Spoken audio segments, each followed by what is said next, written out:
What's up, After Buzzers? We're here for Barry Season 2, Episode 1. The show must go on, probably. We're talking Burmese. We're talking bullets. We're talking Noho Hank in a wig. All that and more coming up next, folks.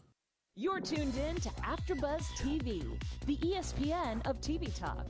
Now, let the buzz begin.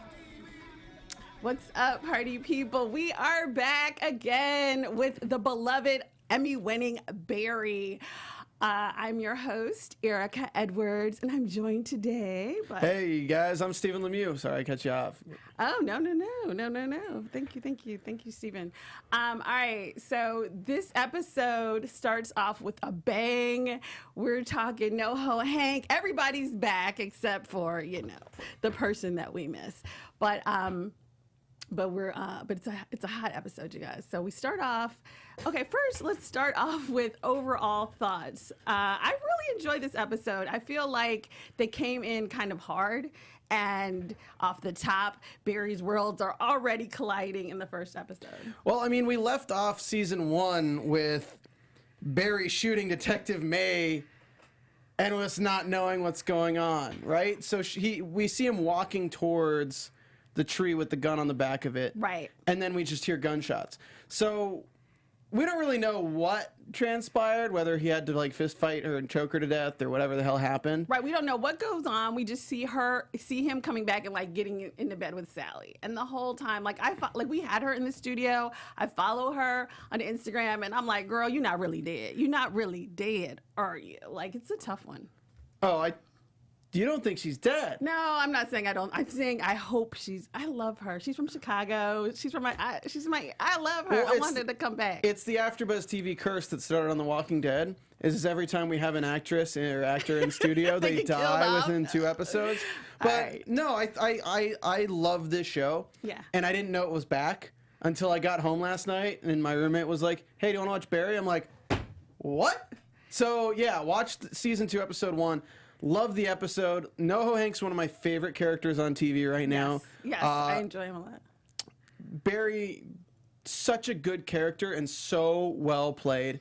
Yes. And the show is just so phenomenal. I thought in this episode it was interesting to see where Fuchs is doing now that he's back home. He's not around Los Angeles anymore. Exactly. So we see Fuchs and he opens, it's not Fuchs. So at first you're like, oh my gosh, is Barry back in the game?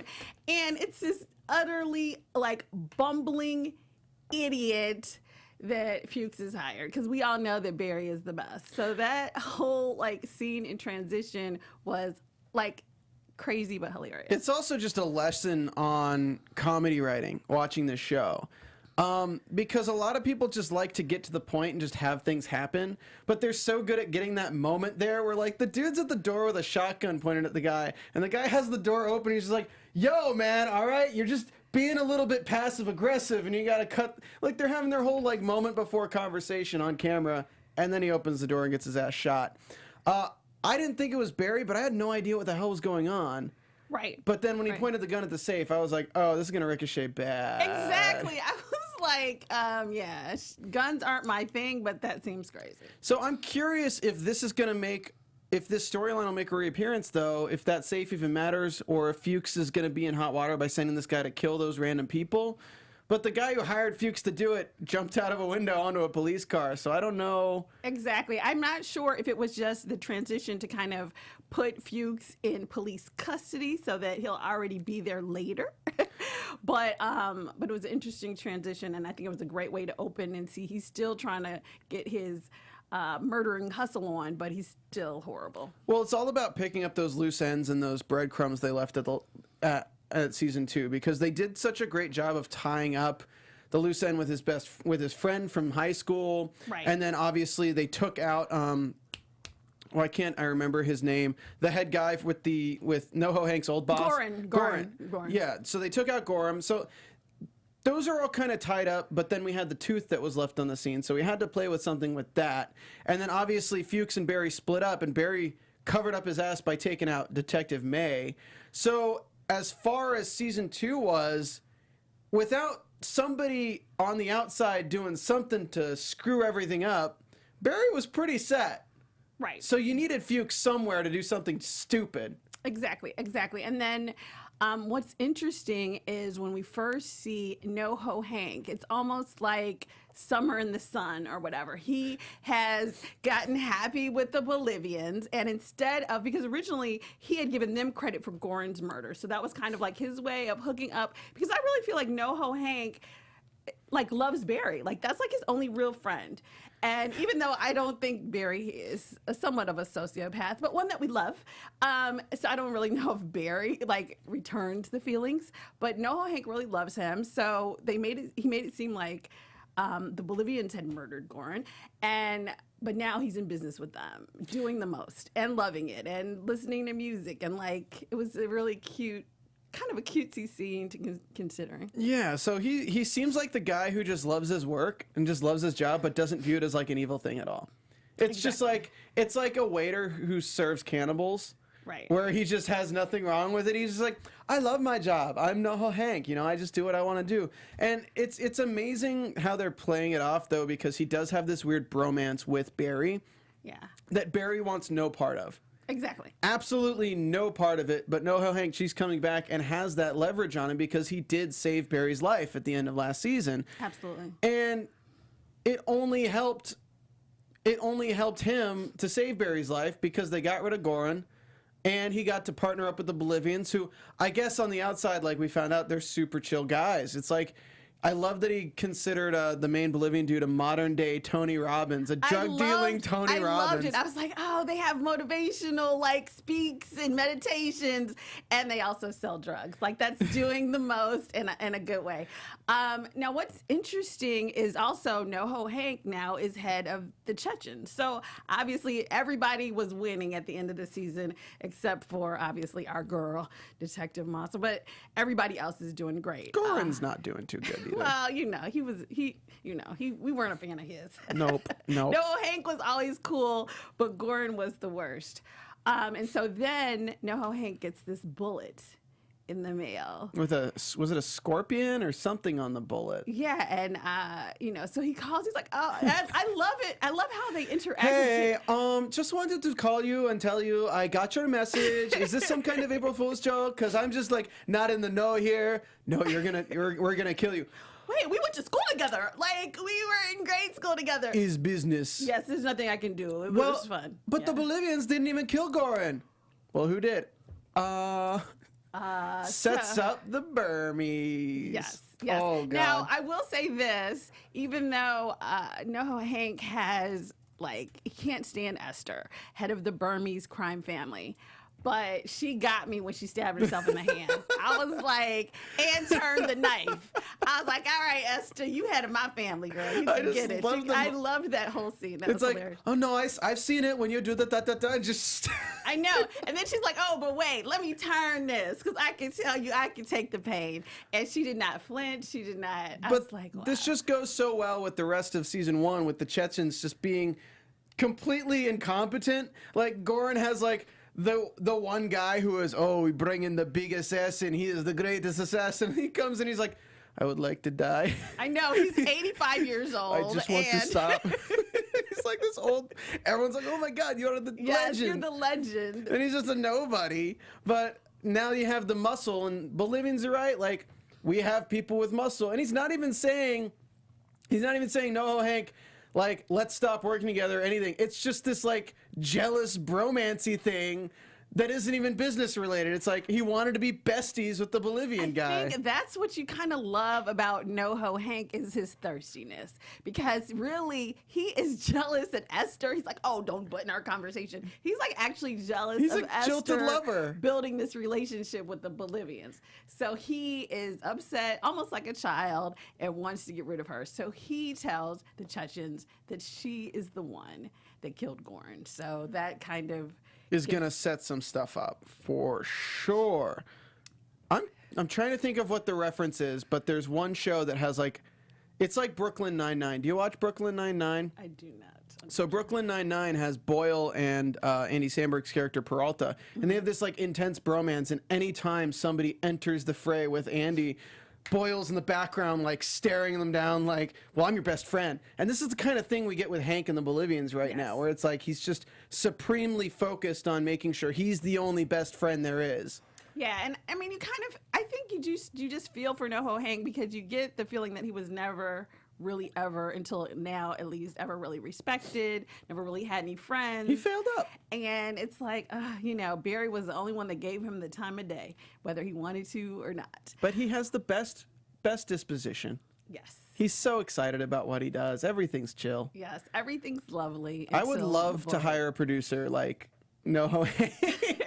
They're just like, oh, the building's on fire. Yeah, it's cool. We got it under control. We'll get a handle. It will be fine. It will be fine. We will do a crisscross, and it'll be fine. You couldn't fire him though, because this is some kind of joke, right? Right. Oh my God. So I'm like, I love Noho Hank because I think he's the perfect, just outrageous character to Barry's straight man. Like Barry is always so straight, always so like just straight and narrow, and I think that's what makes it such a good comedy play. And they're both he's so straight, and then the other one, and Noho Hank is so crazy, but he's so believable in his craziness that makes it kind of like he's like the most normal crazy guy ever. It's like he has zero empathy, but he still like cares in some weird way. I don't know how to explain it. It's such a well done character. I love it. Yes, I'm totally a fan of him.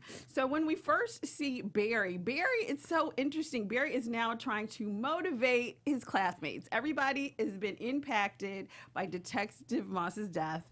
And specifically, Gene had a nervous breakdown and kind of left his acting class just hanging, stranded, hanging in the dust. But Barry says the show must go on. And he's the only one who dresses up for dress rehearsal. Nobody wants to perform. Everybody is just kind of devastated and lost. Well, Cousineau is their North Star, and as soon as Cousineau is off kilt, they're like, well, we have to be off kilt too.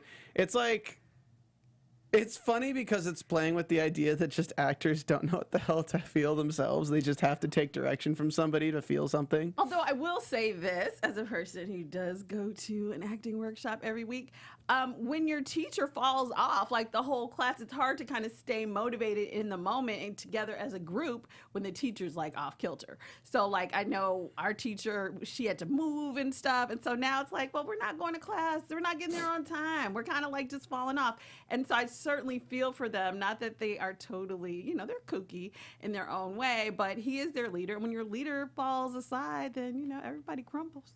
Yeah, and this show has been very true to form with how these acting classes are. Oh my gosh, that's why I love it. Because, it's so good. Because I audited the class where the author of the book handed out her books to us. So I absolutely know like every character in there. I actually know someone like that, which is so frightening. Well, even my favorite scene of Barry ever is when Henry Winkler's going out for the audition. There's 70 other people that look just like him. Yes. It's like the acting teachers are still going out for like the guest star bitch work roles, and you're just like so spot on. Exactly. So they're putting on, what was the play that they're putting on? It's called Frontal Page or Front News. Front Page News. Yeah. And everybody's out of it, right? So we were talking about that. And for some reason, he says, then what was the line that he says? He says, if the show doesn't go on, then was it worth it or something? Then it wasn't worth it.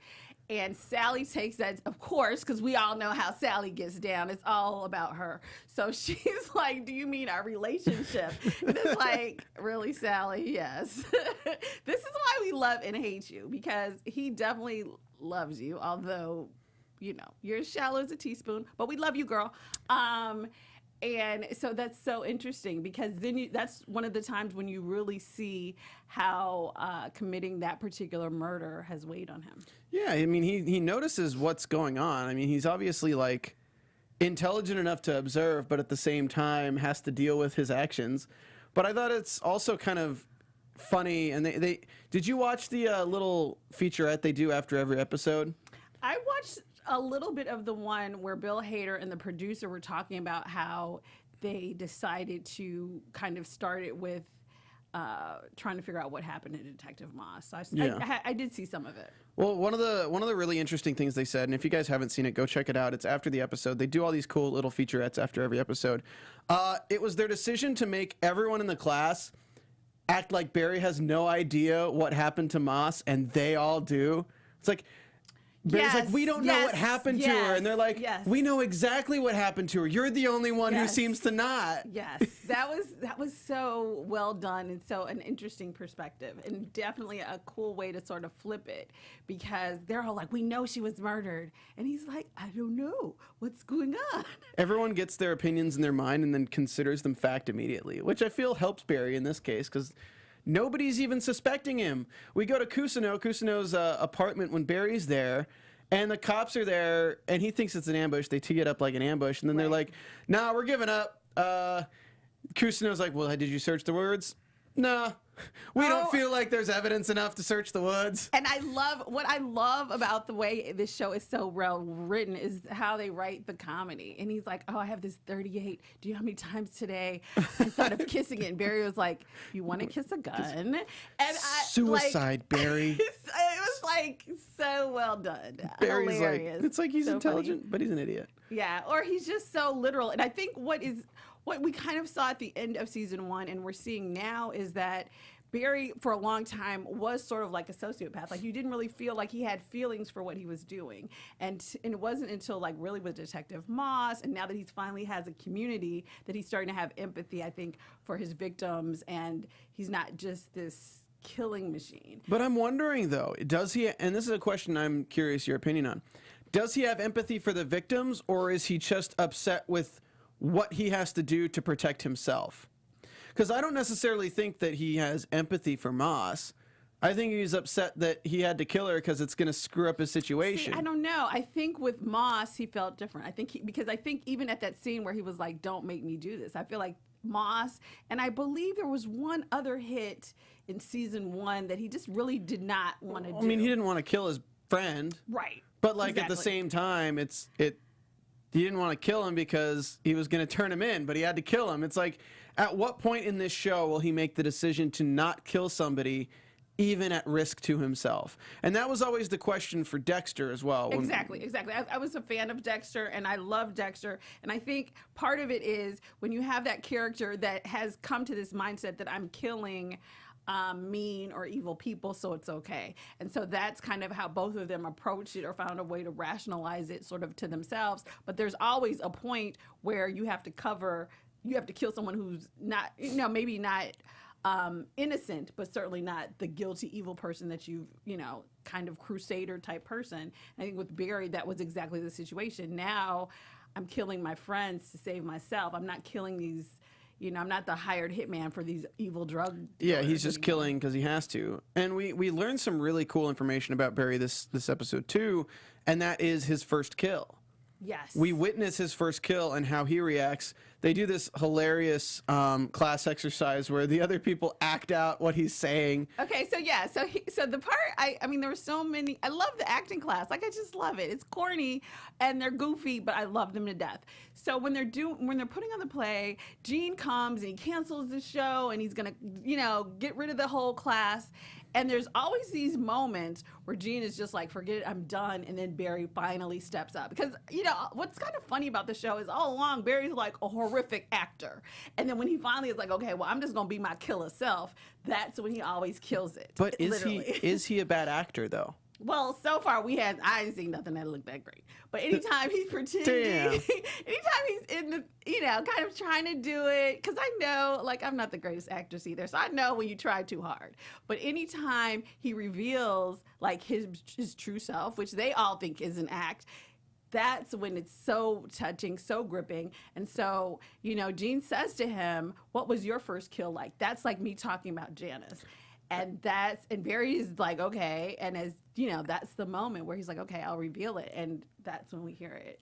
I think it's a really poignant discussion on acting itself as well, though, because a lot of people will tell you that the best actors aren't acting as somebody else. They're just putting a new name to the people they are. Exactly. So as soon as you're trying to be somebody else, you're trying. But as soon as you are this person with the history of whoever yourself is, and you use those previous histories and like those, because that's what Barry does basically in those scenes, is he's pulling from his life to portray those characters. So, exactly, because I think the key to really good acting really is to think and act as real people, and that's what touches people because that's how we relate to you when we see it on the screen or on TV.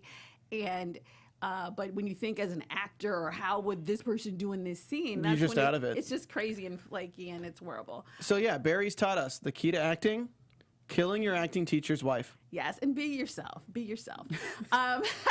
Be yourself even, and kill even, her. even if that makes you a serial killer, just do you.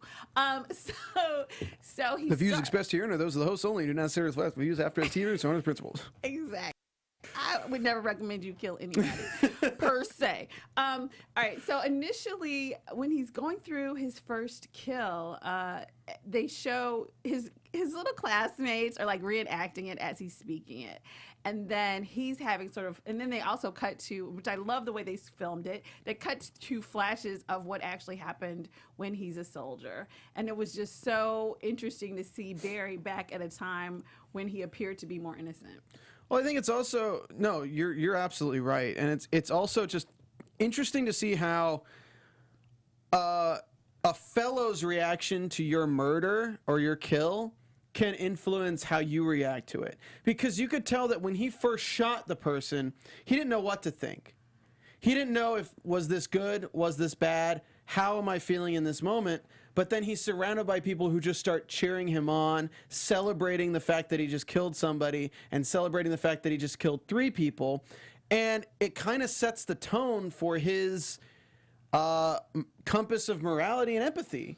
Yeah, and I actually, when I saw that scene, well, 2 things. One, I felt like there was a moment after he shot the person where he did feel some sort of guilt or sadness or something. Remorse, yeah. There was some sort of remorse. But I also felt like, because initially when they were like, take the shot, they were like, you're going to miss anyway. And I honestly felt like, very much like Noho Hank, that at the time when he took the kill, that was the first time he had been accepted by those people. Yeah. And he was so excited to be accepted, because he didn't really even look like he was that excited about having shot or killed anyone. He looked like this was his first time really of being accepted into a group.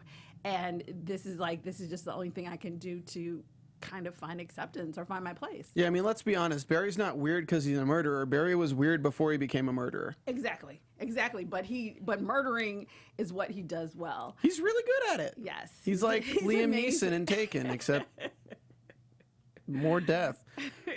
Ugh. But yeah, so that scene I think really revealed to us kind of what Barry's initial motivations were. And certainly, and I think we got a little bit of this in season 1, that once he's released from the army, he was sort of lost. And, you know, that's how he ends up with Fuchs, who was almost like sort of like a father figure to him. And, you know, and that was still, I think, some of his just trying to be accepted or, you know, find his space. So that scene actually really touched me a lot. I actually really enjoyed that scene. I think it was great because they really juxtaposed his confusion with what was going on. Yeah. With the idiots in the background. I can't believe I killed him. Oh my gosh. I mean, his acting class, like I had to start Googling those individual actors because I was like, I love all of you guys. So now another little episode that was kind of like light and fun and just good entertainment is the Lululemon store. Hello, like, Governor. Welcome to the store. So cute.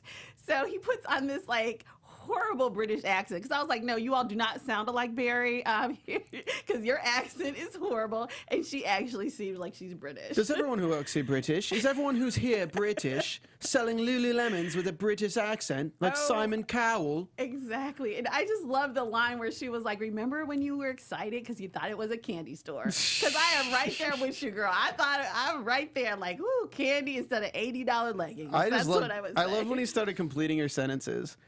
Oh my gosh. It's unacceptable. It's unacceptable. Unacceptable. Yes, when he started mimicking her, I was like, Barry, you're 5 and I am here for it. But I loved it. We get the very best of the best of Noho Hank in this scene. Okay, yeah, because Noho needs a wig in every color. Because I'm here for Noho in the wig. He looked like a damn mannequin. He looked hilarious. He looked hilarious. And there's that moment when he's like, because it's always something kind of slightly feminine about him anyway. And he's like, oh, I want these shorts in a size medium. Those are women's shorts. Oh, yeah, it was crazy. I loved that scene. He's so good. And I definitely felt for him when Barry just totally cuts him down. I know. Like, what the hell? All he wants is him to kill one Burmese chick and just knock it out. Just be done with it. He can't even do that. Yes, and he calls him a freaking idiot. Which isn't even the worst insult. Well, actually, no, I think it is. Because I think it's like, he was kind of all right, I think, in the beginning. Because, of course, I'm sure he expected Barry to push back on yet another murder. But when he just kind of says, you freaking idiot, like under his breath, like you're nothing, I think that was kind of the motivation for us to see a new Noho. I liked it. He's like ahead of the Chechnyan mob, and he's showing up to Lululemon in a lame-ass wig, asking for women's shorts and telling somebody who works there to kill somebody. Yes. He's a freaking idiot. Yes, and what was so interesting about the Lululemon scene versus the scene later at the end of the episode is that, he went in there asking Barry to kill Esther. When he came later, he was telling Barry. Yeah, and he he came saw to the the difference. acting class. Yes, he came. It's interesting. Barry has this bubble, and people go towards the perimeter of it to get him to do things. Exactly, and it always reminds me of the Seinfeld episode, My Worlds Are Colliding, and as soon as they start to collide, he just totally loses it all. And so Noho Hank, and I think for once, Barry kind of, I'm not gonna say he stood down, but he was like, okay, I think I can respect this Noho. Like, I actually was liking this Noho too, because he was like, no, you disrespected me, and I'm the person that saved your life, which is the truth. He saved him. And, you can say we not in this bromance if you want to, but I saved you and you owe me. And if you don't, they'll come and kill you anyway. Yeah, but somebody else might be coming after Barry. Our fans, when they go to iTunes and rate and subscribe and give us 5 stars, because this was available in podcast form on Apple Podcasts. And if you leave us a rating and comment, we'll give you a shout out on the show. As always, we love giving you all this content here for free at AfterBuzz TV. So please support us in the only way that we ask you to, by hitting that little subscribe button, the like button, and commenting on this video after it's over, because the live chat comments are not saved. But shout out to Drew Leonard for being in the live chat anyway. Hey, Drew. You are the best. Thank you. But to continue my segue, who's going after Barry? Detective Loach. Oh my gosh! And I'm here to bear witness, because I thought, other than Detective Moss, they were all bumbling idiots. Like, the whole time I was like, these are the worst detectives ever. She's the only one that's gonna figure out anything. And now that she's dead, I think that's, well, I don't know. Hypothetically dead. Now that she's out of the way. Now that she's out of the way, because I know my girl's coming back. It was interesting because they were ready to set it down, and then they find this tooth, and it leaves them the Fuchs. And I'm not even sure. Then he's on the computer Googling, and next thing you know, he's on Barry's Facebook page. So here's how it works, right? So they had Fuchs' tooth, but it didn't match any DNA records. Right, and so then it had a hit. They pulled Fuchs into the room, and he wouldn't give him any DNA, but they gave him a Coke, so they just grabbed the can, tested his DNA off that. Right. And then by the end of the episode, it tagged his DNA, so they knew about Fuchs. And if they know about Fuchs, who's in Georgia, oh, look, Fuchs has some mutual friends with Detective May, and it's Barry. And here is the thing, because last season, here's the thing. I think, I don't know, just HBO not like Facebook, because last season, that Facebook page has always caused Barry problems from the beginning. If you're a hitman, I don't think you need to be on social media, but that's my personal Well, that was the whole episode 3 storyline, was where, like, oh, we got to get you a Facebook, Barry. Right. And he's like, well, I don't use it. Exactly. And there's a reason, because now detectives are using it to locate you. But they don't know, because they just have a blurry photo. They don't know, but he is the first one. And it's funny because even, I think, for a long time, Detective Moss didn't want to face it either. But he's the first one that puts that photo next to Barry and says things that make you go, So. Hell yeah. Yes. It's a great episode. This was a great episode. I think that's what I was saying. It's like the fastest 30 minutes ever. So I enjoyed it totally. They always leave you wanting more. They do. So, do you have any predictions?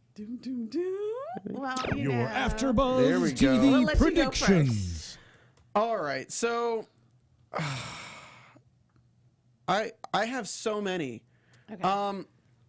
I don't think Barry kills the Burmese. I think they overpower him, and then they lock him into their struggle too. Well, here's the thing with that. I think that because they showed us a few little clips, I think Barry is going to actually probably have more in common with Esther than he does with Noho Hank. I think Barry has a respect for them and might eventually become friends with the Burmese. So then it'll be like, maybe they'll take out the Bolivians. I think they're going to be crazy. I think if the Burmese, if Esther is like stab a knife in her hand, Barry's going to run into people and he's going to like shoot him like 6 times and the guy's going to be fine. Like, it's going to, they're going to all love each other. There's going to be some hijinks. It's like, I can imagine just the calling Noho Hank, you sent me after the freaking Terminator, man. Like, what the hell? Like, I can just imagine that kind of stuff going on. But I think Barry's going to get completely dragged back into this stuff. Do you see Kusino finding out that Barry killed May, or? No. Nope. No, I don't see it. I mean, maybe, well, obviously, I think if anything, it'll be the end of the season. I think that's how the season will end.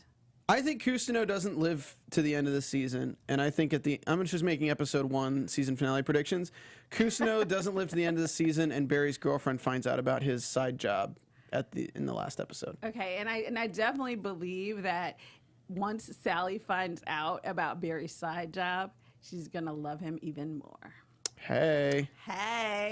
All right, I think that's all the time we have. I think for that's the it, day. you guys. So thank you so much for tuning in.